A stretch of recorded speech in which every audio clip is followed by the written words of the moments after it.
Hello family and friends, and welcome to my second video. Thank you so much for all the positive feedback on the first one, with a very special thanks to Martha for the most beautiful response on Instagram. You guys should go check it out because it's just super heartfelt and true and honest and beautiful. Women uplifting women, my favorite thing.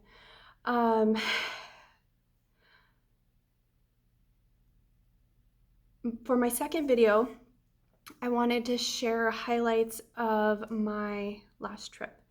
So I travel a lot. I love traveling. It's one of my favorite things in life. But I went to Nashville with my sister and my nephew. It might be my favorite trip to date. So I have so many things to talk about, but first and foremost, we got there, we booked the Airbnb, we booked everything way in advance.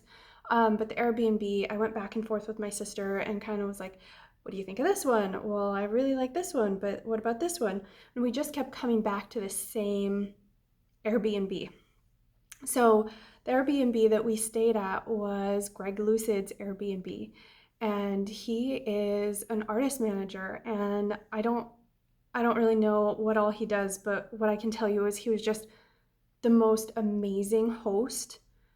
His space is beautiful, and he has a lot of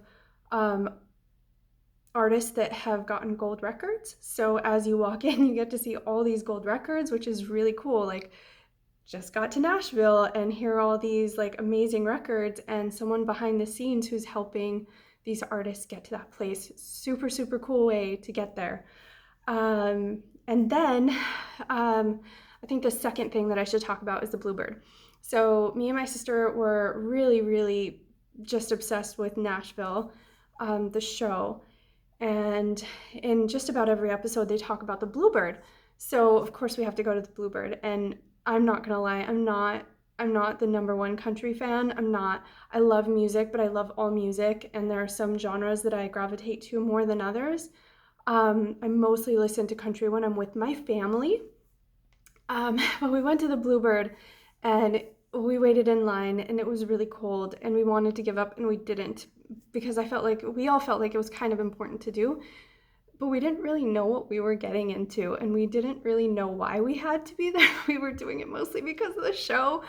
But so it's an intimate setting with writers that are relevant in the industry now. I'm gonna get emotional. This whole trip was so emotional in the most beautiful way. So we saw Larry Dean, who is hilarious. All of them are obviously amazing.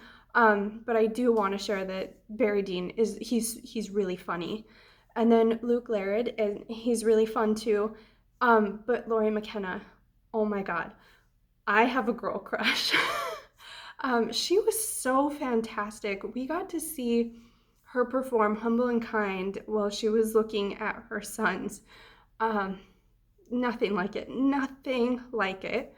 I promise. Just so beautiful, so amazing. This trip was so emotional in the best way.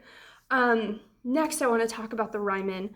We went to the Grand Ole Opry, and while I was there, I was remembering watching the Grand Ole Opry like marathons and just different shows of the grand, as I was at my grandmother's house. That's one of the things that we would do, is watch the Grand Ole Opry. And every time she would say, oh, I wish we could do that. That would be so fun. Wouldn't that be great to go? And here I am, like, having this emotional experience, just remembering being little and hearing her say that. And now here I am, a grown up, and I'm there with my nephew, who's 18 years old. And really, he was the one that wanted to do this trip. And just how dreams do come true. Maybe not in the way you think they're going to, but gosh, so amazing. So yes, I know I'm getting emotional, but it was such a good trip. So I don't know if you guys know this, but the Ryman has church pews. Oh, also, Bluebird has church pews also. So this was like a religious experience, a musical religious experience. Okay, so back to the Ryman, back to the Grand Ole Opry. Okay, super amazing night. It was Gene Watson's 55th anniversary of performing on the Grand Ole Opry. That's cool. He was invited to join the Opry.